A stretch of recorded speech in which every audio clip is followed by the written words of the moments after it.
Pour cela, je vous invite à ouvrir vos Bibles dans Galates, chapitre 5. Et nous allons lire les versets 13 à 26. Je vais les lire. Galates, chapitre 5, versets 13 à 26. Frères et sœurs, c'est à la liberté que vous avez été appelés. Seulement, ne faites pas de cette liberté un prétexte pour suivre les désirs de votre nature propre. Au contraire, soyez, par amour, serviteurs les uns des autres. En effet, toute la loi est accomplie dans cette seule parole. Tu aimeras ton prochain comme toi-même. Mais si vous vous mordez et vous dévorez les uns les autres, attention, vous finirez par vous détruire les uns les autres. Voici donc ce que je dis. Marchez par l'esprit, et vous n'accomplirez pas les désirs de votre nature propre. En effet, la nature humaine a des désirs contraires à ceux de l'esprit. Et l'esprit a des désirs contraires à ceux de la nature humaine. Ils sont opposés entre eux de sorte que vous ne pouvez pas faire ce que vous voudriez. Cependant, si vous êtes conduit par l'esprit, vous n'êtes pas sous la loi. Les œuvres de la nature humaine sont évidentes. Ce sont l'adultère, l'immoralité sexuelle, l'impureté, la débauche, l'idolâtrie, la magie, les haines, les querelles, les jalousies, les colères, les rivalités, les divisions, les sectes, l'envie, les meurtres, l'ivrognerie, les excès de table et les choses semblables. Je vous préviens, comme je l'ai déjà fait, ceux qui ont un tel comportement n'hériteront pas du royaume de Dieu. Mais le fruit de l'esprit, c'est l'amour, la paix, la patience, la bonté, la bienveillance, la foi, la douceur, la maîtrise de soi. Contre de telles attitudes, il n'y a pas de loi. Ceux qui appartiennent à Jésus-Christ ont crucifié leur nature propre avec ses passions et ses désirs. Si nous vivons par l'esprit, laissons-nous aussi conduire par l'esprit. Ne soyez pas vaniteux en nous provoquant les uns les autres, en nous portant envie les uns aux autres. Alors ce chapitre 5 de Galates est divisé en deux grandes parties. Versets 1 à 12, nous l'avons pas lu, et les versets 13 à 26. Et je dirais le chapitre 5, quelque part, résume toute la pensée de l'auteur, Paul, dans ce livre. Et il est important peut-être de résumer un peu ce qui précède, dans les versets 1 à 12. Dans le verset 1 à 12, Paul dit en quelque sorte, ne retournez pas vers l'esclavage. Ne redevenez pas à nouveau esclaves. Et il commence en disant, c'est pour la liberté que Christ nous a affranchis. Verset 1. Tenez donc ferme dans cette liberté et ne vous placez pas de nouveau sous la contrainte d'un esclavage. Ce verset est le résumé en quelque sorte des deux derniers chapitres et du livre entier. C'est pour la liberté que Christ nous a affranchis. Quelle bonne nouvelle. Une affirmation. Nous sommes libérés. Nous sommes libres. Le mot et les verbes ici sont de la même famille. Nous sommes affranchis. La mission de Jésus en venant sur terre consistait à nous libérer. Et l'évangile est un message de liberté. Je crois que il faut qu'on se... Voilà, l'évangile est un message de liberté. Nous sommes libres. Le temps du verbe ici exprime une action unique, passée, accomplie, c'est fait. Vous avez été libérés. Nous sommes donc définitivement libres. Il n'y a pas de façon plus claire de dire aux chrétiens que vous êtes libérés, délivrés, etc. C'est ça. Pardon, excusez-moi, ça. Pour les parents, les jeunes enfants, ça vous a mis l'air dans la tête. Mais dans la deuxième partie du verset, Paul nous avertit, et c'est ça qui est étrange, que cette liberté que nous procure l'évangile peut être perdue. D'un côté, il dit c'est accompli, c'est massif, vous êtes libérés. Et pourtant, il semble dire d'un autre côté que cette liberté pourrait être perdue. La première déclaration qui était triomphante peut nous faire croire que cette liberté est tellement forte que rien ne peut nous l'enlever. Et Paul dit pourtant que cette liberté, même si elle nous est donnée par Dieu, finalement peut nous échapper dans la mesure où on peut ne pas en jouir finalement. Elle est acquise, mais on peut ne pas en jouir. Ou alors on peut en jouir un temps et la perdre un autre temps. Alors attention, il n'est pas question de salut, je ne prêche pas la perte du salut. Je parle de cette liberté, de ce repos qu'on vient de chanter. Paul met d'une certaine manière, ici, en garde les Galates contre le risque de retomber dans l'esclavage. Vous étiez dans l'esclavage, vous êtes libre, mais attention, vous pouvez rester dans l'esclavage. Ils étaient dans l'esclavage à cause de l'idolâtrie, finalement. Ils étaient dans l'idolâtrie, avant. Ils devaient répondre à tout plein de principes, préceptes idolâtres. Et cela les tenait esclaves. Ils n'étaient pas libres, ils étaient apeurés, il fallait qu'ils méritent quelque part leur Dieu. Et en Christ, ils sont libérés. Mais Paul dit attention de ne pas revenir à nouveau dans l'esclavage. C'est littéralement ça. Attention de ne pas revenir à nouveau esclave. Mais de quoi cette fois-ci? De la loi. Ce qui veut dire qu'ici, Paul est en train de mettre en parallèle l'idolâtrie, d'un côté, dont ces gardes sont issus, et le moralisme, ou le légalisme. Les deux produisent l'esclavage. Les deux conduisent à l'esclavage. Avant, ces Galates étaient amoraux, ils étaient libéraux. Et maintenant, ils risquent de tomber dans le légalisme et le moralisme. C'est aussi un esclavage. Ces Galates voulaient, quelque part, rajouter quelque chose à Christ. Ils prêchaient qu'il fallait, notamment, il y avait des personnes au milieu d'eux qui prêchaient qu'il fallait être circoncis pour être accepté par Dieu. Et d'autres lois, évidemment, religieuses. Et du coup, à cause de ça, en fait, les Galates risquaient à nouveau d'expérimenter la culpabilité, l'anxiété, d'avoir à nouveau un fardeau qu'ils avaient déjà porté avant, dans leur idolâtrie. Ils risquent de perdre leur assurance d'avoir été acceptés par Dieu. Leur vie sera à nouveau guidée par la peur ou par l'orgueil. Ça peut être par la peur ou par l'orgueil, mais les deux sont les produits du légalisme, de la chair finalement. Ils tomberont dans l'insécurité, dans l'orgueil, le découragement, la peur de ne pas être accepté par Dieu. Et Paul veut que les Galates comprennent et se souviennent qu'on ne peut rien ajouter à Christ et on ne peut rien enlever à Christ. Ou Christ est tout, ou il n'est rien. Ou Christ est tout, ou il n'est rien du tout. On ne peut rien enlever à Christ et rien ajouter à Christ. Christ suffit. nécessaire, comment dire en maths, nécessaire et suffisant.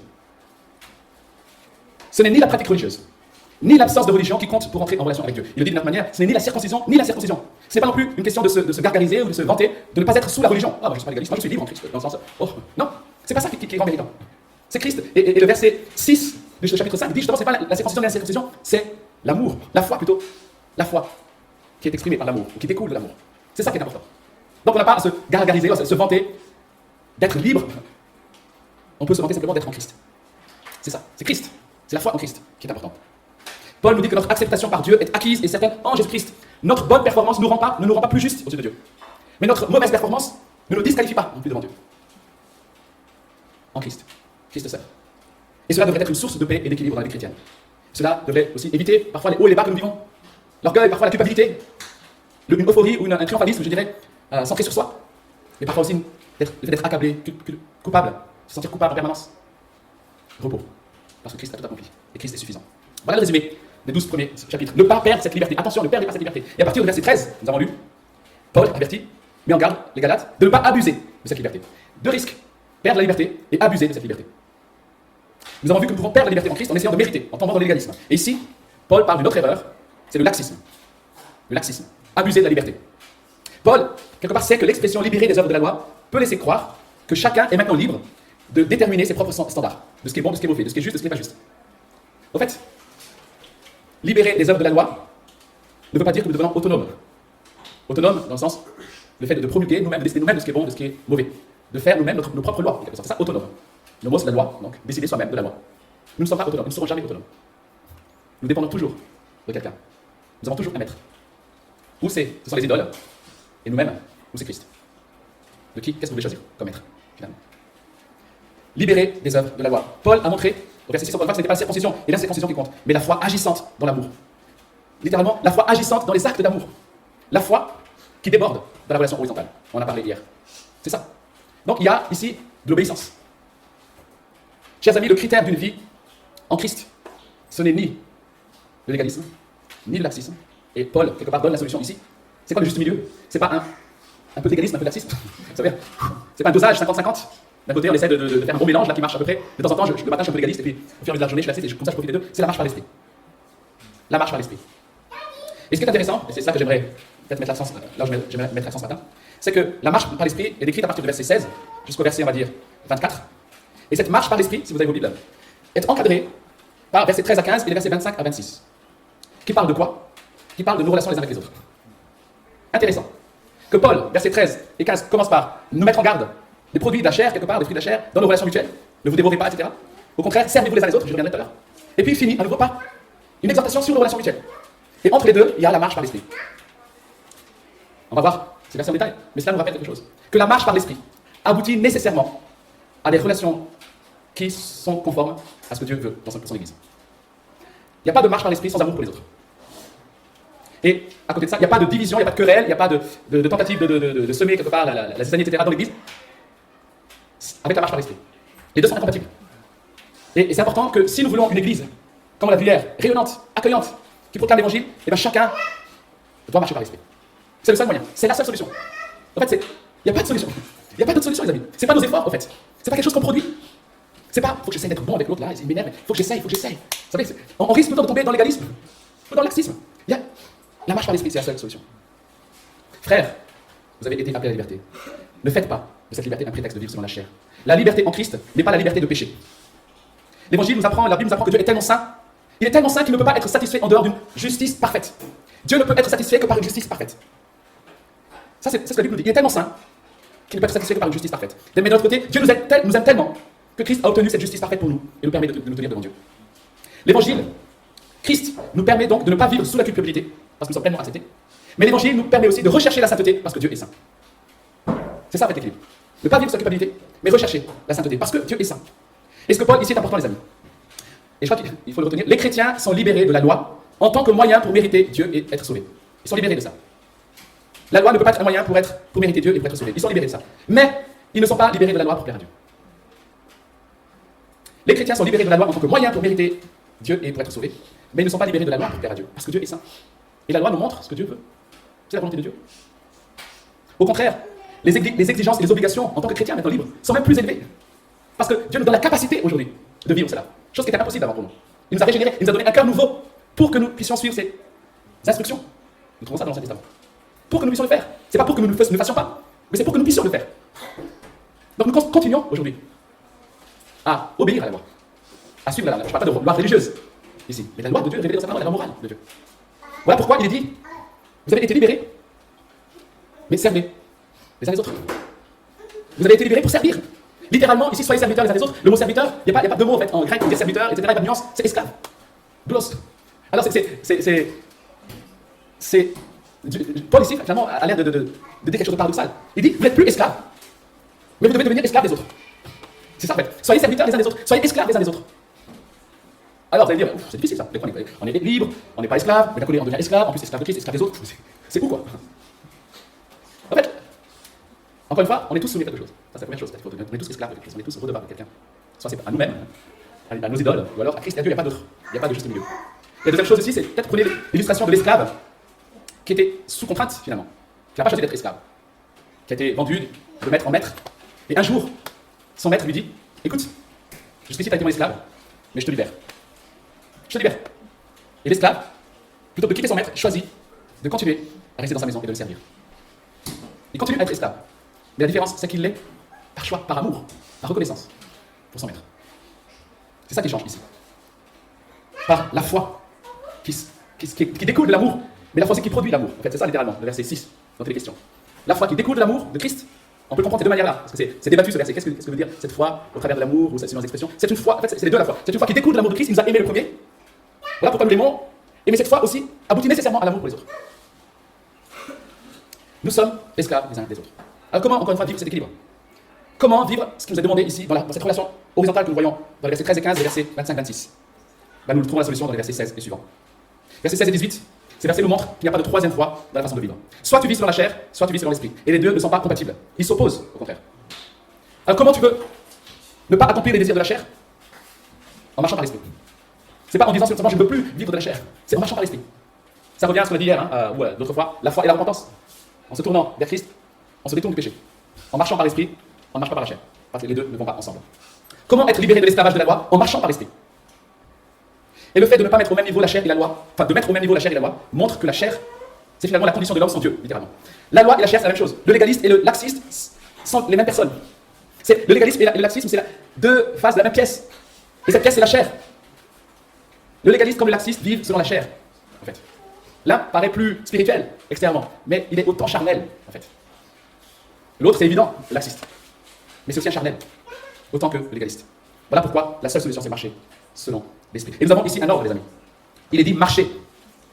Et ce verbe est au présent, qui nous montre qu'il y a une façon régulière de marcher, de vivre. Bien que ce soit l'esprit qui est la source de la vie, c'est le chrétien qui reçoit l'ordre de marcher. Alors c'est difficile encore une fois. Bien que ce soit l'esprit qui est la source, mais c'est le chrétien qui reçoit l'ordre de marcher. Marcher, c'est un commandement par l'esprit. Ce qui nous rappelle que la vie chrétienne n'est pas passive. Parfois, on a une mauvaise compréhension de la grâce et de la souveraineté de Dieu qui nous rend passifs, qui nous rendrait passifs. Nous avons des efforts à faire. Nous avons des efforts à faire pour obéir, pour rechercher la sainteté, pour marcher dans la sainteté.